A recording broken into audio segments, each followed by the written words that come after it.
Well, to be honest, this season is what I thought last season would be.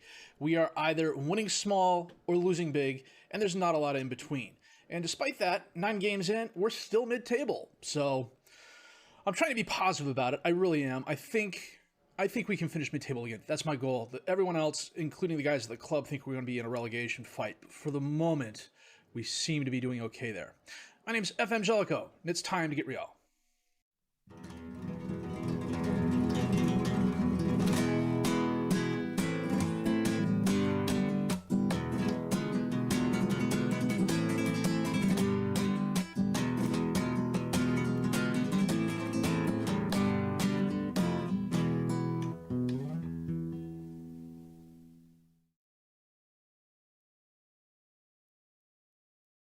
So it's a really nice day out today. Did some shopping with the wife earlier. Then the wind kicked up, and we thought, "Hey, it's a nice day out.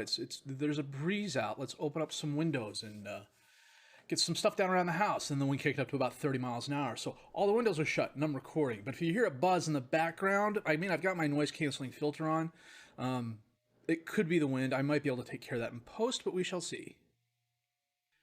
As you can see here, we are currently in 8th place. 4 wins, 1 draw, 4 losses, a -2 goal differential. In our 9 games played, Bakari Jada leads us with 5 goals and a 7.24 rating. Lassini Traore and Essa Mahmoud each have 3 assists. Thomas Nedolika leads us best pass completion rating. Got a lot of players with Players of the Match awards. Pietro Bruni and Lebing Gini, my 2 lone players, each have 3 yellow cards. Our 13 goals scored are 6th highest. Our 15 goals are allowed are 12th best. Our 17 yellow cards are 5th highest. I think we're headed towards triple digits again, and our attendance is pretty much topped out. We're going to be up a creek next year, depending on what the board does. There's still rumors of a consortium takeover that have been constantly downplayed. I have no idea what's going on there. We got an overall balance of 42.5 million euros. I've got $1.5 million left in the transfer budget. I bought someone for next transfer window, but I'm not going to show you until next transfer window because that's just how I roll. And we got a decent amount left on the payroll budget too, so there's a little bit of working there. Schedule-wise, it's been very up and down. We drew against Levante 2-2. We got a late goal to claw the draw back from Pedro Ruiz. Against Osasuna, we won 2-1 thanks to goals by Yada and Alvaro Nunez. Against Real Sociedad, we won 3-1, I wish. We won 1-0.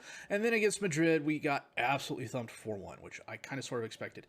He had a goal in the 8th minute was nice, and I thought maybe we had a chance. And then they scored 2 minutes later, and I was like, nope. But then against Valladolid, we bounced back with a win thanks to a Pietro Bruni goal in the 83rd minute. This was a very back-and-forth game. I switched the formation up a little bit. We're going to see that here in a minute. And then today, we are playing Almeria and Real Betis. The reason I chose these 2 games, I talked about it at the end of last episode, is because Almeria is currently at the bottom of the table. Real Betis is near the top. We are mid-table. I think this will give everybody a good idea as to where we are. At least that was my initial plan. And then I looked at the schedule and realized, after Real Betis, in 4 days, we're playing Athletic Club. So you're going to see a lot of backups today, which necessarily isn't a bad thing, I think. So in other news, Atalanta, no, not Atalanta. Fiorentina came and asked me to interview, and I said no. CSKA Moscow asked me to interview, and I said no. And then the club finally noticed and realized I was getting all these offers from other clubs, so they gave me a new contract, 10,500 euros a week, which is 52.50 after tax. I get a bonus for avoiding relegation, which I think takes effect this year. If it takes effect next year, I'm going to be really, really kind of miffed about that. And then club compensation required for coaching role, which reminds me, go start a coaching course. Nuts. So now I got to wait till January. Okay. So that said, we're doing okay. I'm pessimistic when it comes to things like this.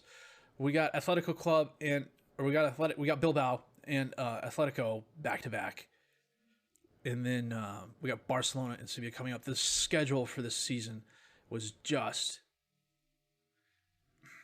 I think I may have been too optimistic last season, and I was too pessimistic this season.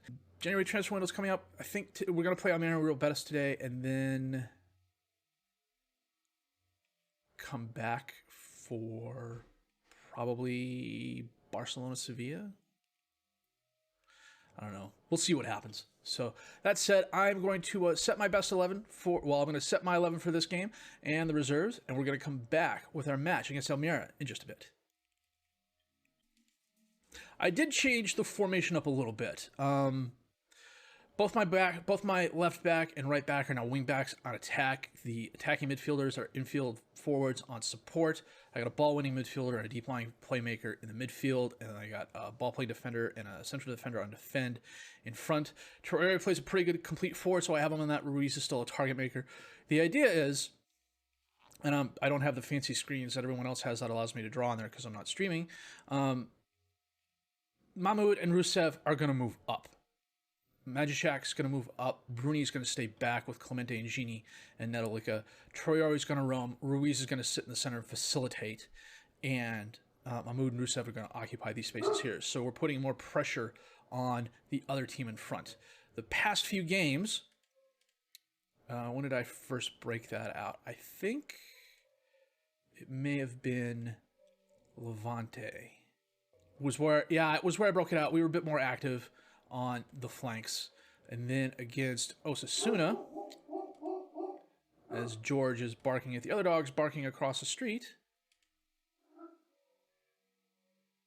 As you can see, again, we're real effective on the flanks. And we totally dominated them. Against Sociedad, they play this 4-3-1-2, very tight, very compact. And as you can see, again, very active on the flanks. So, and what's happening is my inside forwards are coming inside, and then the cornerbacks, you can see it here better with Rusev than you can with Mahmoud. Mahmoud tends to drift inside a little bit. I don't know why. I've thought about putting a T on him that says, hey, you know, stay a little bit wider, but then that prevents him from coming back inside to help when the defenders need it. He tends to kind of sit in a spot and go, what do we do?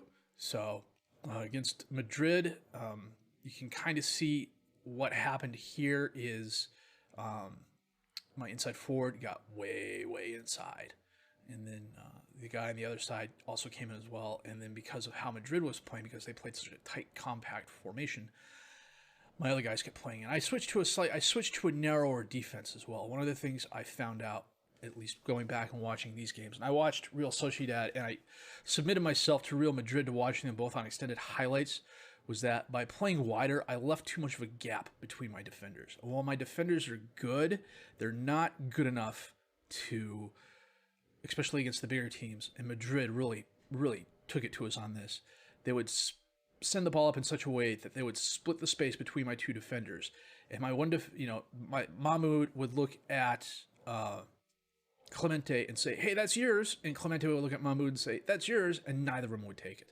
So against Valladolid, this was probably the best game we had with this new updated formation in terms of where we concentrated the ball and where we concentrate things. With the attacking midfielders on inside forwards as support, this turns into a really compact 4-4-2, but my wing backs tend to break out a little bit more. Actually, I wonder. You see, he's supposed to be running wide.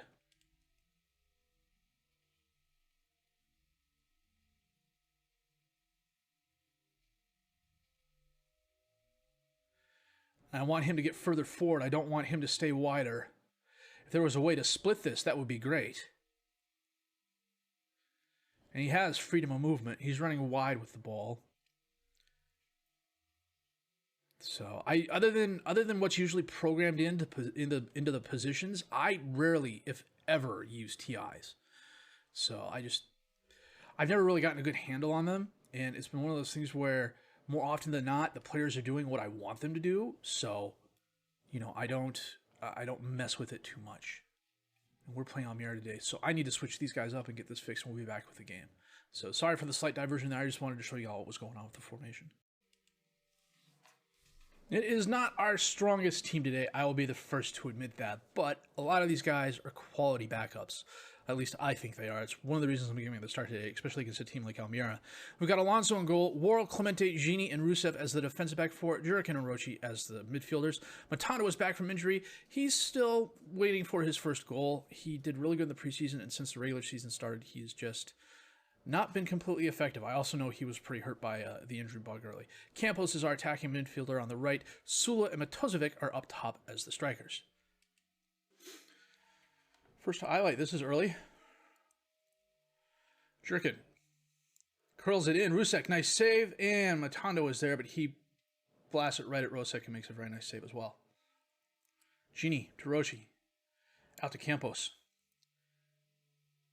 He's got help. Rusev is there. Back to Campos. Crosses it in. Worrell in the box. Holds it up. Back to Jurkin. Finds a... Oh, hits the post.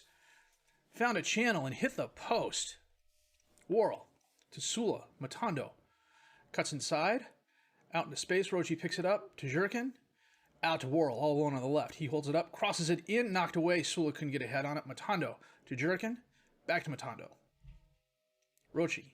Out to Rusev. Campos. He's got help. He's going to cross it in again. Rochi's there. Taps up to Matozovic, who takes a nice shot, but Rosic again blocks it. Corner kick in. Knocked away. Conan on the throw-in to Vada. Back to Conan. Knocked away. Matozovic sends it up to Sula. Back to Jurkin.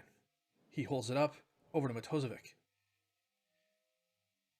Back to Gini, who just absolutely gave it away. He's done that more than once, which I'm kind of worried about. Papagio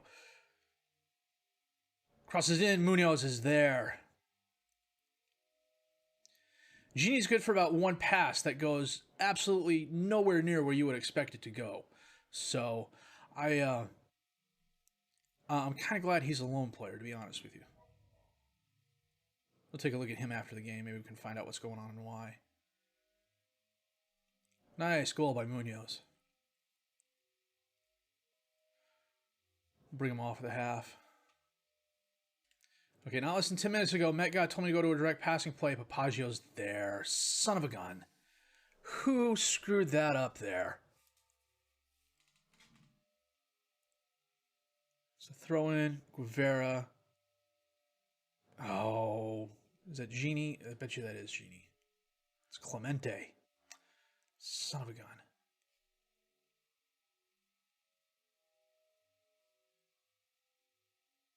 Well, we started out strong, and since then Almira has really put the screws to us. So, I'll let the assistant take the speech. We are going to get Worrell off and bring on Mahmoud.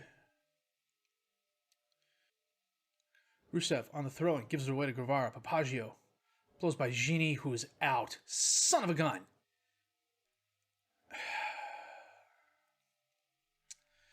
We're going to take Rochi off and bring on Mace. Drop Mace back. Move Jurkin to the center. I'm going to bring Sula back to midfield. Leave Matozovic up top as the striker. Go to the very attacking. We got nothing to lose. Rodriguez. Appia. Guevara. Over to Bongiovanni, rather. Guevara, Appia. Guevara.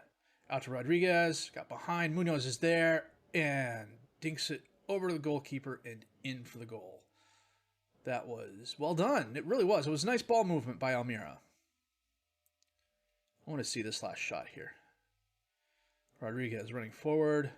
And Munoz just heads it pretty softly. And my keeper was well out of position.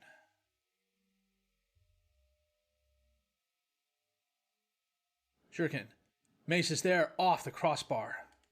I got a player on 70%. Who is that? Jurkin. We'll bring on Bruni and make him the deep line playmaker he wants to be. Guevara sends it in. Papagio knocks away. Vada's there to Conan. Vada. All the way back to Antov. Out to Rodriguez. To Guevara. Vada in the center. Out to Rodriguez alone on the left. Holds it up, crosses it in. Mace knocks it away, but Appy is there to get the rebound. Challenged by Rusev, gets away. Papagio takes a shot, but he curls it wide left. Not a lot to say about that. We looked really good the first 20 minutes of the game. The guys just forgot it was 60 minutes, or 90 minutes long, rather. So we got Bettis coming up, though, in 3 days. So we will come back with that. We're gonna take a look at Ginny here in just a second. I'm trying to figure this out. It's got to be something in the hidden stats there, and that comes up blank when you click on it. His aggression is okay. His bravery is really good. His determination is pretty good. Positioning, teamwork, and that are nice. But he's got 3 yellow cards and 1 red card now. 3.5-star current ability, 4.5-star potential ability. Good header, good marker, good tackler, fairly ambitious. And just...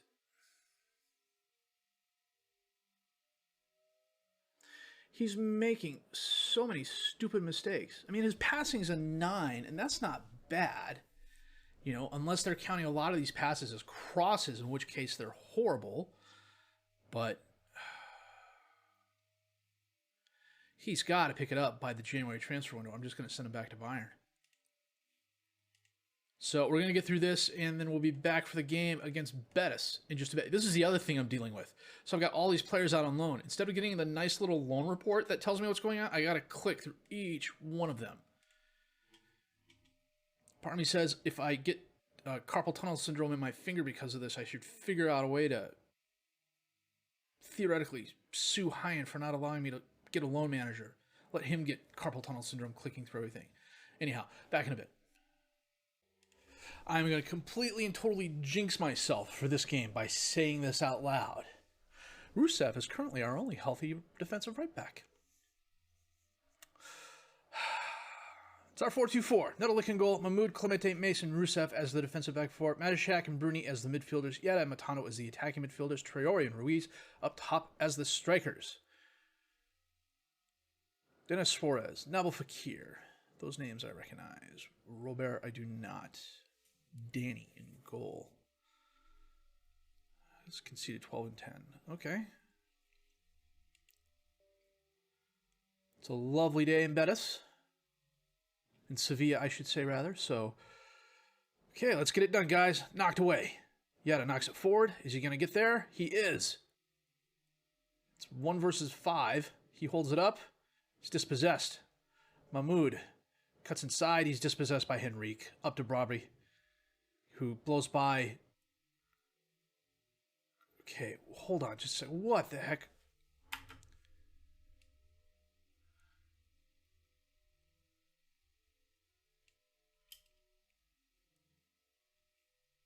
So Mahmoud gets it. Okay, I'm going to slow this down here real quick.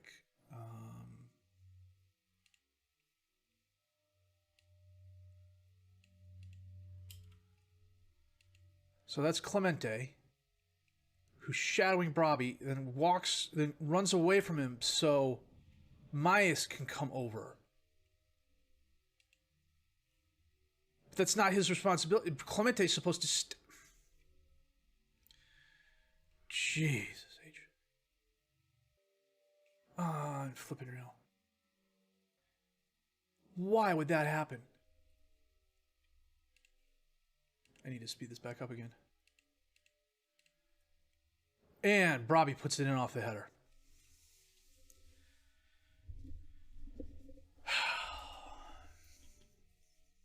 Oh, that's cool. They got the banners up. Yada says he's injured. He's holding firm. We'll give it a few more minutes. I'll penalty kick from outside the box. If they score here, I'll take him off.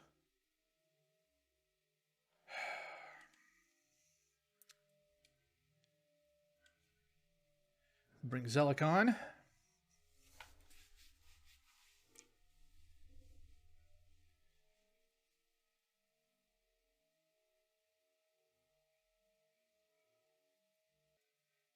Suarez.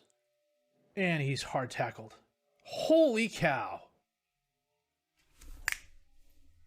Knew it. Freaking knew it.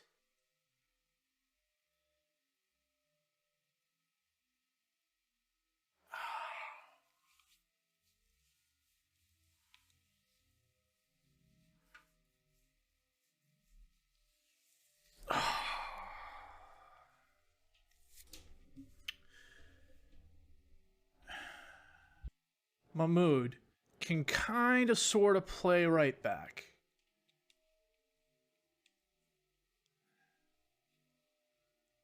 We're going to take Magishak off, bring on Rochi. Rochi's going to drop back to the left back position. Bruni's going to move over to the center.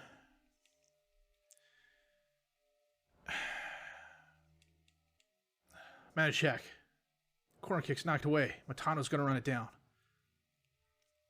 Bruni. All the way back to Nedalica. And the highlight ends. Son of a gun. I need to go buy a lottery ticket. I'm calling stuff like that. Jesus H. Oh, bounces back and forth. Matano got a head on it. Bruni sends it in. Danny's there with the block. Or with the save, rather. Danny Martin. Okay. Luis on the throw-in. Dispossessed by Mahmoud. Sends it up into space, but goes right to Bartra. Can't blame him for that. Suarez. To Henrique. Out to Amian. Heads it to Fakir, to Bober. To Rober. Rober takes the shot. Far post. Nuts. Holy cow. Rochi. From Mahmoud on the throne. Mahmoud crosses it in. Ruiz is there, but he heads it hard left. Fakir sends it into the crowd. Nedalica with a very nice save.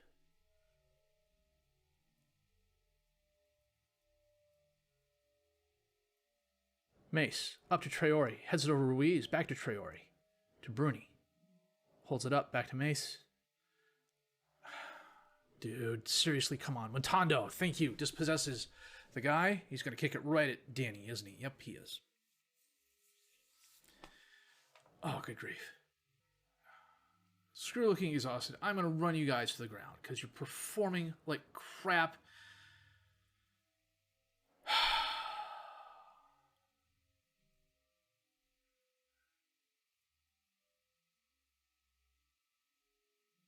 Unreal. Unflippin' real. Unflipping real. I need to stop talking about stuff like that. Good God, Jellico. 4-0 thrashing.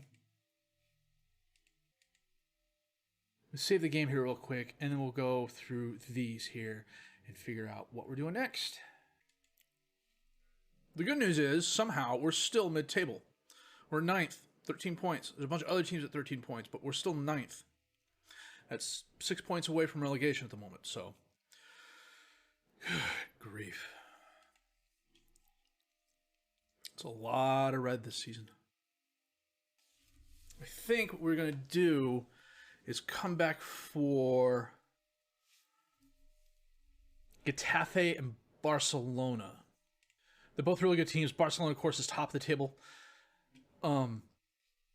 It's a decent break. That's 4 games between the next episode and this one. And then we'll play Sevilla. And then we've got our first Copa del Rey game here. So we'll take a look at the spreadsheet and players' improvements and things like that in that episode and have our Copa del Rey match. And then we'll come back after that for probably Madrid and Sporting. So that's the plan anyways. Assuming I haven't... Rich McKay is a football coach, an American football coach. He used to coach at USC, and I might have his first name wrong, but I'm almost positive his last name is McKay. His first name may have been John. He was a very successful coach at USC, and then in the late 70s, the NFL expanded, and the Tampa Bay Buccaneers joined the league, and they were an absolutely horrible team. The expansion rules then were a lot different. You couldn't poach players from other teams. There was no expansion draft or anything like that, and they lost. They had the first winless season in the NFL in a long, long time. And then I think they went like a season and a half before they finally won a game. But they were just a horrible team. It took them a while to finally put it all together. They had some success, and then they fell apart again in the 80s after McKay left. But there was one interview where McKay was asked what he thought about his team's execution. And he paused and looked at the reporter and said, "At the moment, I'm in favor of it." That's kind of how I feel. Let me know how you feel. If you did like what you've seen and heard, please leave a like, subscribe to the channel for more content, questions, criticisms, comments. The good be a few of those. Leave those down below. I will answer those as fast as I can. My name is FM20. I thank you for watching.